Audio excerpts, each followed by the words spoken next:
Hey, before we begin, I have some really exciting news. I shared this last week. I don't know if you caught it. I have a new podcast. No, this one is not ending. It's not going anywhere. But I have a new podcast that is really simple, just 1 to 2 minute morning affirmations to start your weekday. So for those of us that need that little nudge to get our feet on the floor in the mornings, yours truly, this one is for you. Just search Calm It Down Morning Affirmations. That's it. It's free. It's every Monday. And if you are part of the Calm It Down Deeper community, you're going to get these every weekday. New episodes every single weekday. What a way to start your morning, right? With a new morning affirmation. It's fun. I love it. So I hope you will check it out. It was a lot of fun creating. Again, search for Calm It Down Morning Affirmations. You'll find it. Let me know. Let me know what you think. I would love to know if it helps lift your spirits before the day begins. I would love to know how it starts your day, so on and so forth. So, okay, now on with the show. Have you ever said yes, but everything inside of you was whispering no? Not out loud, just quiet, like a little gentle nudge, right? A tension that you couldn't quite name. Maybe it felt easier in the moment, right? It felt polite or expected, and so you agreed. And then somewhere in the stillness afterward, you noticed that subtle ache. The one that says, I think I just gave a little too much of myself away again. Well, if that sounds familiar, I want you to know I'm with you. What if saying no wasn't about rejection, but what if it's about respect for your time, for your energy, for your peace? Let me show you. I'm Chad Lawson, and let's calm it down in 3, 2, 1. There's a quiet courage in saying no, but most of us don't see it that way, do we? And we've been taught to be agreeable, to go along, to be the yes person, the helper, the good one. We say yes because it's easier than the silence that follows a no. We say yes because we want to be kind, and yet kindness without boundaries, it's not kindness at all. It's self-abandonment, like dressed up in good manners. Think about that. You can be thoughtful. You can be generous. You can be loving. And you can still say no. In fact, saying no is sometimes the most loving thing you can do. Think about where this discomfort comes from. Right? Like for some, it started earlier. Maybe you were the peacemaker in the family, right? Maybe you were the one that just smoothed things over, the one who stayed quiet so others didn't feel uncomfortable. And over time, this pattern, it became a promise. If I say yes, I'm safe. If I say yes, I'm accepted. It's not your fault. Those patterns were survival at some point. But here is the truth in all of this. Patterns that once protected us can sometimes become prisons if we never look at them that way again. So when you feel guilty, when you feel like it's feel guilty about setting a boundary, right? It's not something you've done wrong. It's just an old script that's getting louder because you have finally stopped following it. It's okay to let it go. Saying no doesn't have to come with a slam or a sting. It can sound like, I'd love to help, but I just don't have the space right now. Or, I'm so grateful that you thought of me, but I need to pass. Or, not this time, but thank you. That's it. And sometimes it's just a simple, quiet no.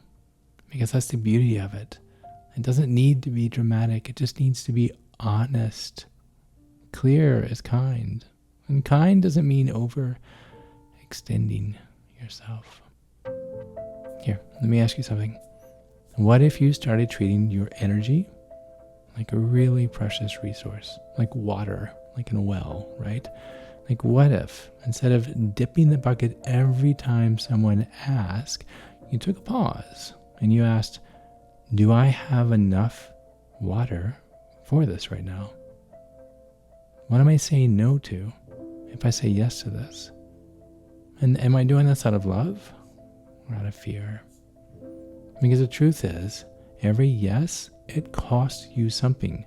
And the people who truly love you, they want you whole, not worn thin. Your worth isn't your availability, it's your presence. And you can't be fully present if you are stretched beyond your edges. I mean, let's be real, right? Like setting a boundary, it can feel like grief, right? Like you might lose some things, right? Certain roles or expectations, or maybe even a few relationships. But you also gain something else: clarity, stillness, space to hear yourself again. And with that space, there's a version of you that you may have missed out on. That part of you that doesn't say yes just to keep the peace. The you that doesn't need to be anything to anyone. And the you who knows that saying no, it doesn't close a door. It actually opens one. One that leads you back to yourself. Now, not everyone is going to celebrate your boundaries, let's be honest. And that is okay. Some people may not understand. Some may even get upset. But your job is not to manage their reactions. Your job is to honor your inner compass, even when it shakes. You can hold compassion for someone's disappointment, right? Without folding your own needs to make them feel comfortable. Boundaries aren't barriers. They're bridges. They are bridges to connection. That's real, right? To rest and to have that relationship that honors like who you are, not just what you offer or bring to them or give to them. And maybe this all feels big, right? And that's okay. I mean, like you don't have to change like everything overnight. So start small. Maybe it's turning your phone off at dinner. Oof, I know. But maybe it's not checking your emails after 7 o'clock at night. Or maybe it's telling someone, let me get back to you on that. Just to give yourself a breath before responding. Tiny no's, they turn into big peace, right? And that is what we're trying to do. We're trying to make sure that your house is a front door that locks. And that you, not the world, are the only one with the key. Right? And so as we wrap up, I want you to picture something for me. A really quiet room. There's sunlight that's warm in the floor. There's a chair, maybe a table, a cup of tea, and then just you. Just breathing, just present. No performance, no pretending. This is what saying no looks like. It's not isolation, it's not coldness, it's space. Space for your own voice to rise again. Space for the people who truly see you to come closer. Space for rest, for joy, for honesty. So the next time that you feel pulled to say yes, take a breath and ask, is this a yes for them and a no for me? Then listen, not to the guilt, not to the noise, but to the quiet voice inside that knows you're allowed to choose. You are allowed to pause. You are allowed to say no. Because no is not rejection. No is a boundary. It's a blessing. It's a beginning. It's creating space. And may you find such peace in this new space that is yours. Close your eyes. Imagine the front door of your house and turn the lock. Protect that space within you. Know the value of that space, of who you are and what resides inside. Thank you. Thank you for listening.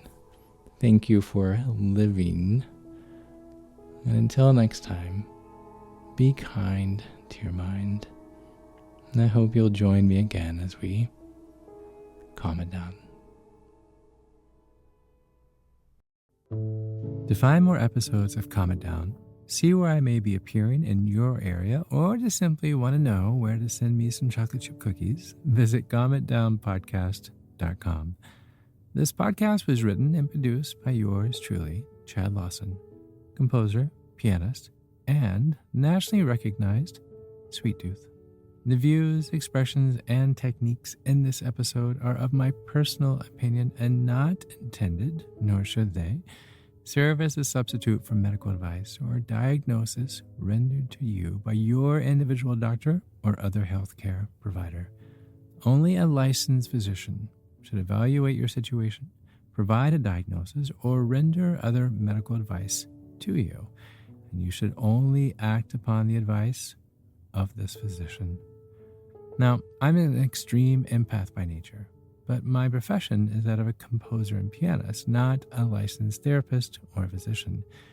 I hear from thousands of listeners how my music has helped them through various stages of emotional needs, and I simply want to offer this in future podcast episodes to aid those needs. So to find a list of licensed professionals in your area, please visit calmitdownpodcast.com. And if you've enjoyed today's episode, please leave a review, or better yet, share it with a friend.